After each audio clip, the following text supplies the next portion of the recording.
Tutachoma moto nyumba afu mtuambie chochote. Unaona? Yaani mimi wewe ndio umesababisha mimi mpaka nimeachana na mke wangu. Sababisha mpaka mimi nimeachana na mke wangu. Mke wangu bado nampenda. Mke wangu na watoto wangu mimi bado nalea familia. Yaani leo niambie chochote, ukitoka hapa mimi ninachokufanya kitu kibaya. Yaani mimi nakwambiaje, na msipofungua mimi navunja mlango. Tunavunja. Mimi jamaa unaambia mimi kaja na jamaa kibao naambia. Tunavunja mlango. Tunavunja mlango. Basi Dula Boy tu unaambia changanyikiwa aelewi afanyeje. Anaanza kumlamu demo uliniponza.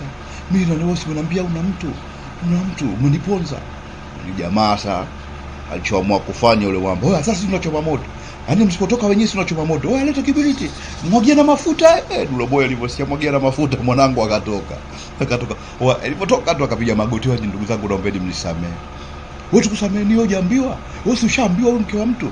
Sisi tumetengana tushaambiwa mke wa mtu. Sasa tutachokufanya utahadisia. Twende jamani, nione huruma jamani. Nakwambia je, utahadisia wao wenzio wote mnatoka mjini huko mnakuja huko mtembea na wanawake za watu mtahadisia. Unaambia Dula Boy anapiga magoti haelewi, unaambiwa. Wewe usijifanyisha rubaro, mimi niko nakucheki tu. Kuja nini? Unamtulia mimbacho demu wangu.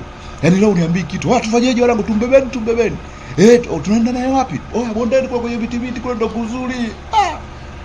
Dula Boy kusia hivi bondeni kwenye miti ndo kuzuri, kachanganyikiwa. Kwa mtaka unafanya nini? Naambia tutajua sisi. Wapi? Kwenye miti kule tunakofanyaga. Tunakofanyaga wengine ndo tunaenda huko.